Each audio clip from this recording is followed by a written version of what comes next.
तर तिकडे पिंपरीमध्ये भाजप सोडून युती करण्यास सांगितलं असं प्रकाश आंबेडकर यांनी वक्तव्य केलेलं आहे।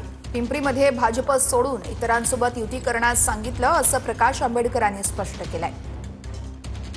महापालिका निवडणुकीची रणधुमाळी सुरू आहे। महायुती असतील, आघाड्या असतील, याच्यात चर्चा सुरू आहेत। मात्र पिंपरी चिंचवडमध्ये आता वेगळी परिस्थिती आपल्याला पाहायला मिळणार आहे।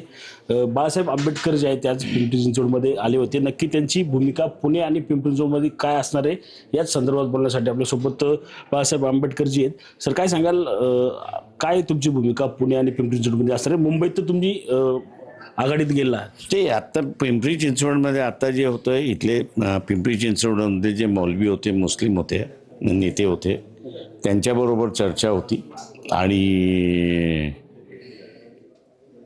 आपण एकत्र गेलं पाहिजे या संदर्भात त्यांना सर अपील केलं।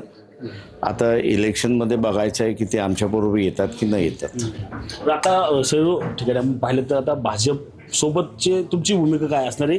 त्यांच्या विरुद्ध जाण्यासाठी काय काय कुठं कुठं महायुती असेल किंवा तुमची आघाडी असणार आहे त्या ठिकाणी? ते आम्ही असं BJP सोडून युती करायला सांगितलेली आहे।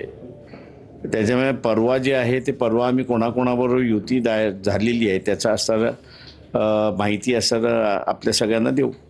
कालच अजित पवारांनी जे आहे ते पिंपरी चिंचवड असेल किंवा पुण्याच्या आसपास दोन्ही राष्ट्रवादी एकत्र लढणार असं सांगितलं होतं। मात्र काही दिवसापूर्वी विधानसभेच्या निवडणुकीच्या शरद पवारांनी सांगितलं होतं की भाजपच्या सोबत असणाऱ्या आणि त्यांचे विचार घेणाऱ्या सोबत आघाडी करायची नाही। मात्र काल वेगळीच परिस्थिती पाहायला मिळाली।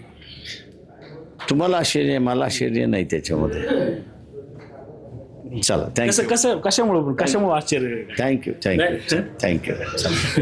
नक्की रणजित जाधव, TV9 मराठी, पिंपरी चिंचवड।